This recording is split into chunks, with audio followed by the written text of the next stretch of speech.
talk about let's talk about Teo. Teo once again. Teo turns down an opportunity to fight Subriel Matias officially. They said Tuesday night, according to Keith Eidig, way before the deadline.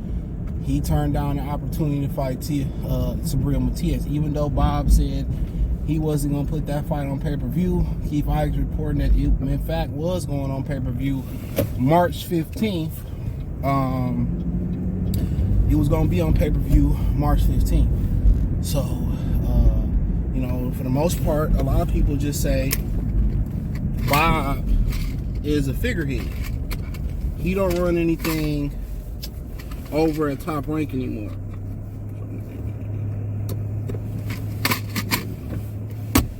Charger came out. So that's what they said. He don't run anything over at Top Rank anymore. So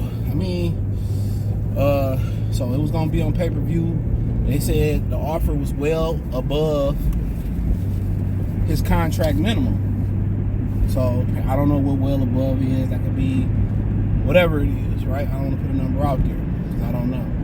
And he said no. And like I said before, Teo is just clout chasing off melanated fighters, mainly black fighters. Subriel Matias, I don't know what he considers himself, but he looks to be Afro Puerto Rican, but you know how they be. But for Brian Norman Jr., didn't want that fight. To clout chasing Bud, I don't think he really wanted that fight. But Bud first, then Brian Norman Jr., Devin Haney, obviously, he turned down the Turkey Al-Sheikh offer. Everybody talking about Devin turned it down. He turned down the Turkey Al-Sheikh offer. Top Rank offer ain't shit. Then it got to Jerron Ennis. I don't think he really wanted to fight Jerron Ennis. He's just clout chasing black fighters. For some reason, he has a vendetta against black people. It ain't like black people are, let the fans tell it, they ain't the number one selling fighters out here. Don't forget, he was player hating on a lot of the young black fighters, on Top Rank. Big Baby Anderson, Abdullah Mason, Keyshawn Davis. He said basically he was jealous that they getting all this airtime and all this publicity and he ain't getting nothing. He ain't getting Nathan. He ain't getting Nathan. So that became a topic of conversation and discussion for him. So yeah, he been hating for a long time, and now Subriel Matias, he wasn't serious about fighting him. Think about that for a minute. Why would I fight Subriel Matias in a fight? Right? He don't bring a belt. He did come off a loss, just got a win back in the ring, dropped by Eddie Hearn. What was the point of me fighting Subriel Matias? Now, I bet you if Subriel Matias got the victory over Teo, Top Rank was going to work with him and probably let Teo be the bottom basement bitch or move on for Teofimo Lopez. I'm telling y'all what it is. I'm telling y'all exactly what it is.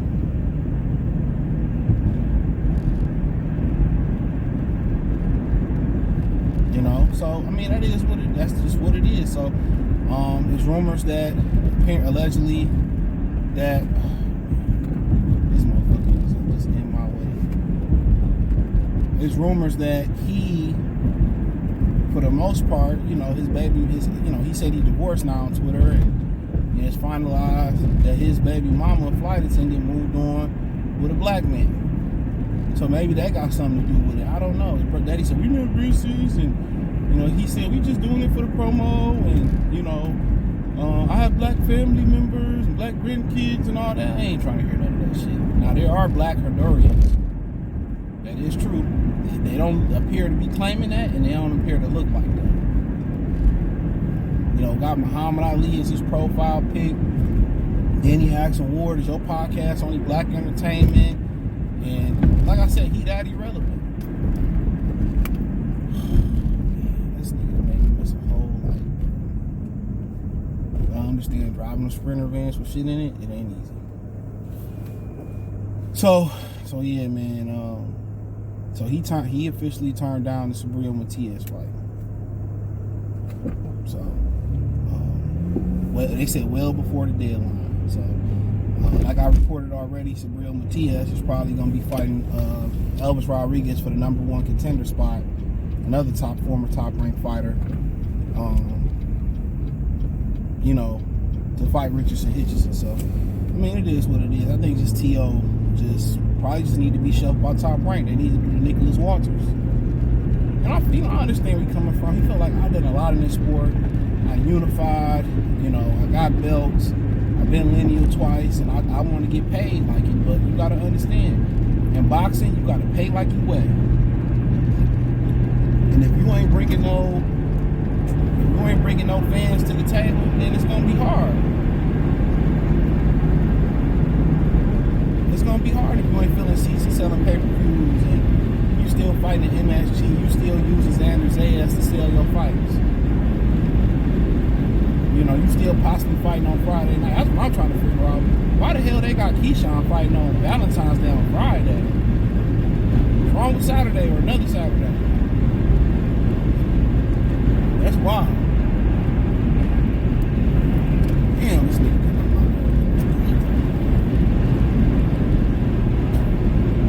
But yeah, I think he just pretty much upset with Top Rank. Devin Haney said, as long as you mess with Bob, you're gonna get peanuts. I told you that. Now he asked for his release, he asked for a buyout. He was trying to get out the contract before then, saying that they switched the opponent, therefore it nullified the contract, avoided the contract. I mean, he was hearing a whole bunch of things that he's saying. But you gotta think about it. He get on the Top Rank. I mean, who's gonna do something with him? Are they gonna do their own thing? Is it gonna be, you know, could have been records for T.O.? I don't know.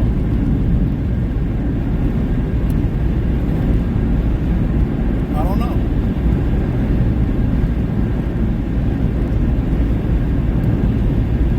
That's a great question. What is Teofimo Lopez going to do? You know, and maybe he got something lined up with another promoter or a business plan, but he don't want to fight nobody. It just seems like he wastes Top Rank time on purpose and feel a certain type of way. He clout chasing black people in the sport of boxing. That's what it feels like. You know? But I feel him like on a point where he felt like he did enough, and it's guys that ain't did half of it. It's a popularity contest. It's a kill what you eat type of business. You know, and if you ain't got people, you know, promoting you, that becomes a problem. Or buying, no matter how good and great things you're doing. If you don't get the support from the public, he's done Fortnite dances, backflips, you know, he didn't talk shit, he didn't tried to be very marketable. I mean, he even attacked the rainbow community, and he's so irrelevant, they sensitive ass didn't do nothing to him. Ain't that crazy? So, he don't sell. So, when you don't sell, you kind of got to go like the Bernard and the Marvin Hagler route. You know, what that means is you got to just put your head down and keep grinding. You know, keep making history until people start paying attention. That's it. But he's one of the few fighters who's tried to market themselves. But the fighters that's the most popular right now, Canelo, because he got a country behind him, and Tank Davis is just, you know, popular maybe because, you know, Baltimore fuck with him. Maybe it's because of the power. Maybe it's because he look like the stereotypical quote-unquote black man, and people get behind that, the tattoos and shit. That's when they think of black men, that's what they think of. They think of this ass. But he just got to keep grinding, man. You know, and everything he doing right now, all this racist shit that he's doing, that's always going to stick with him.